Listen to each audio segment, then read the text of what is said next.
Assalamualaikum dan selamat sejahtera para hadirin yang saya kasihi. Terima kasih kerana hadir dan menonton pertemuan ini. Nama saya Muhammad Najib Ismail bin Abdul Hadi selaku moderator program dan ketua dari kumpulan 5 bernama Lingua Franca. Terima kasih juga kepada para panel kita yang hadir sudi memberi peluang untuk bersama-sama dalam menjayakan pertemuan ini. Diperkenalkan Encik Najmi selaku panelisis ekonomi, Encik Kabinis pemilik syarikat agensi pekerjaan, Encik Maten pensyarah sebagai pensyarah dan juga Encik Aisyah sebagai majikan syarikat. Kami akan bincangkan tentang tahap penerimaan pekerjaan selepas pencapaian fasa endemik COVID-19. Baik, tanpa kita membuang masa, persilakan panel pertama Encik Najmi mengupaskan hal ini. Persilakan Encik Najmi. Hello tuan-tuan, Assalamualaikum, Tachahau, Waalaikum. Izinkan saya Muhammad Karun Najmi bin Abdul Rahman untuk membincangkan topik yang dulu hangat diperbincangkan dalam kalangan remaja dan pun tua tentang isu-isu pembuangan kerja di dalam era pandemik yang berlaku di seantero dunia. Tanpa melengahkan waktu lagi, wabak COVID-19 yang melanda Malaysia dan dunia telah memberi impak yang sangat besar kepada sistem politik, ekonomi, sosial, kesihatan dan pendidikan di negara kita. Ekoran daripada wabak yang berlaku, Kerajaan Malaysia telah mengumumkan pelaksanaan Perintah Kawalan Pergerakan iaitu PKP kepada rakyat bermula 18 Mac 2020 sekaligus memberi impak terhadap sektor pekerjaan. Hal ini kerana banyak sektor pekerjaan yang terpaksa menghentikan operasi serta-merta dalam usaha mengekang penularan wabak COVID-19 daripada terus menular dalam masyarakat kita. Bahkan tuan-tuan, penutupan perniagaan semasa PKP telah menyebabkan banyak syarikat tidak dapat menampung kos pembelanjaan termasuklah gaji pekerja hingga menyebabkan syarikat terpaksa membuang pekerja mereka. Natijahnya tuan-tuan, berlaku kenaikan kadar pengangguran pada suku tahun pertama iaitu 3.9% berbanding 3.3% pada tahun 2019 yang dapat saya perolehi daripada Statistik Negara Buruh tahun 2020.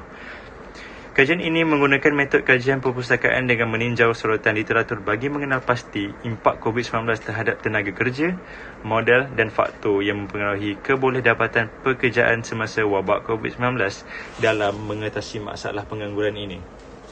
Seterusnya, dapatan dan perbincangan utama tertumpu kepada penerokaan faktor yang mempengaruhi kebolehdapatan kerja semasa COVID-19 seperti program kerjaya, insentif untuk menjana pendapatan dan inisiatif yang dilakukan oleh pihak kerajaan untuk membantu sektor pekerjaan serta kemahiran tenaga kerja yang sesuai dengan keperluan masa kini.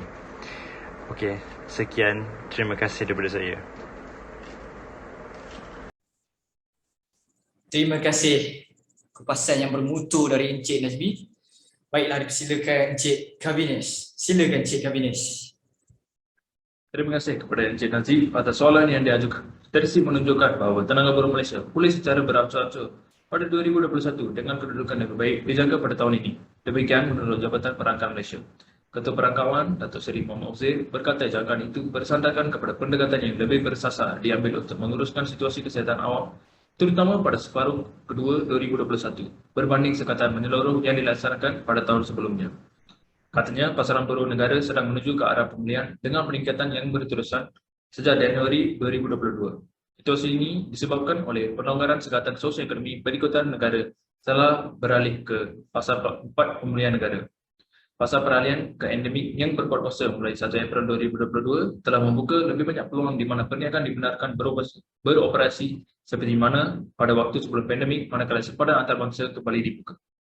Justru pasaran buruh Malaysia dijangka dapat mempercepatkan momentum pemulihannya dalam masa terdekat berikutan prestasi ekonomi dilihat terus bertambah baik. Katanya dalam laporan statistik tenaga buruh tahunan Malaysia.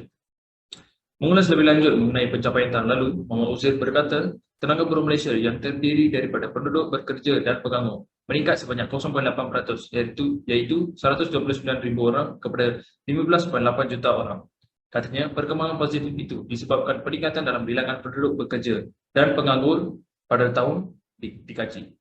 Pembukaan semula lebih banyak aktiviti ekonomi, sosial dan mengalahkan kumpulan yang tidak aktif untuk memasuki tenaga buruh sama ada untuk bekerja atau mencari pekerjaan. Justru tenaga buruh Malaysia kembali memperoleh momentum ke arah pemulihan pada 2021 yang dicerminkan oleh kadar penyertaan tenaga buruh KPTB yang lebih tinggi pada tahun berkenaan.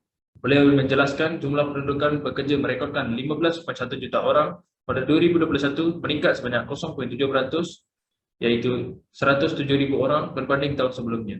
Secara kesimpulannya, pasaran pekerjaan semakin berpulih. Sekian, terima kasih. Baik, sungguh jelas. Kita melihat para hadirin tekun mendengar penjelasan Cik Kabines. Baiklah, silakan panel seterusnya Encik Martin. Silakan Cik Martin. Baiklah, saya akan menjelaskan tentang industri mana yang paling banyak mengambil pekerja endemik selepas COVID-19.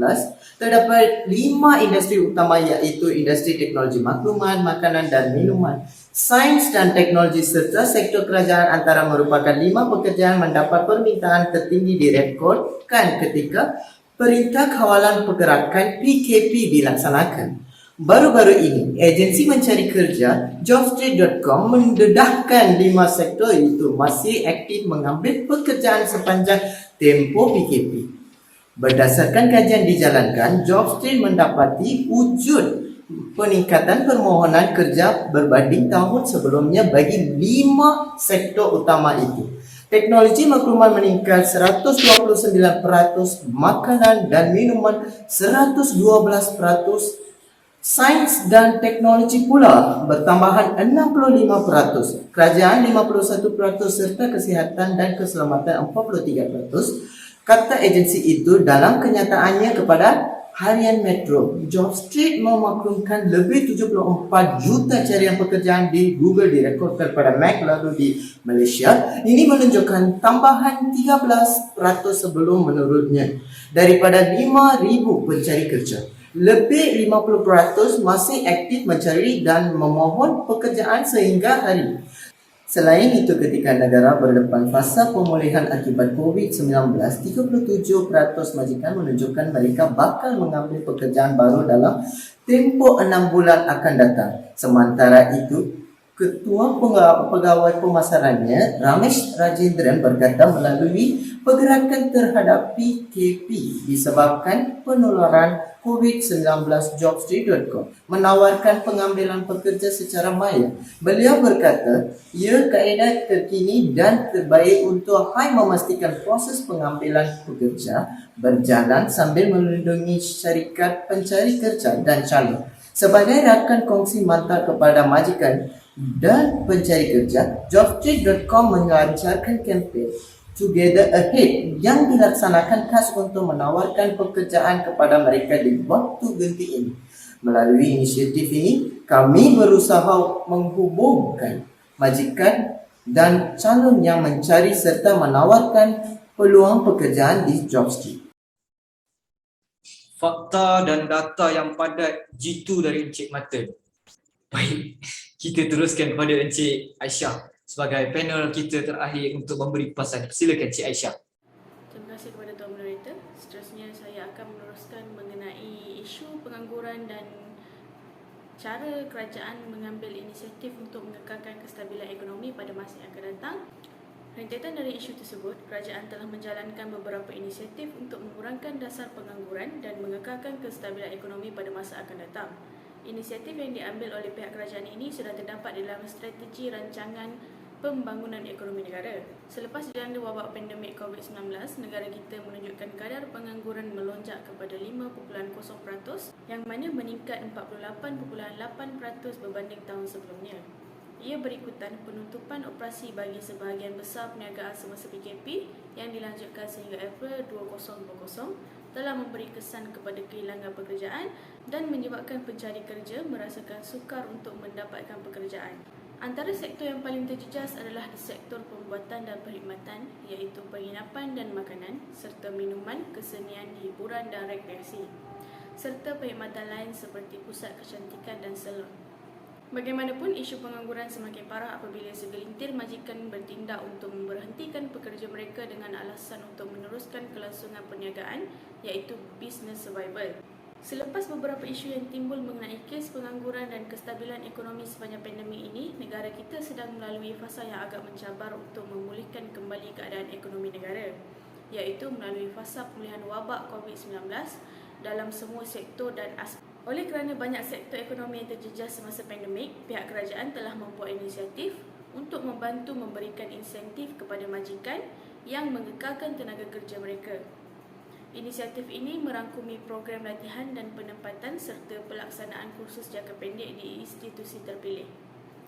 Selain itu, kerajaan juga mengambil inisiatif untuk mengurangkan pekerja asing di negara ini demi memberi peluang kepada penduduk Bumiputera mendapatkan pekerjaan dalam semua sektor dan bidang tanpa ada yang ketinggalan. Baiklah, terima kasih. Terima kasih Encik Aisyah. Kita sudah sampai ke penghujung program Temu Buat ini. Terima kasih kepada para hadirin yang masih lagi sudi memberi ruang dan masa kepada kami sejak di awal dan di akhir program. Dan terima kasih kepada para panel kita sudi hadir dan berkongsi ilmu, pengalaman dan kupasan yang jitu serta membuka mata berbagai pihak. Saya yakin InsyaAllah kita dipanjangkan umur, kita jumpa lagi program akan datang. Assalamualaikum, kita jumpa lagi.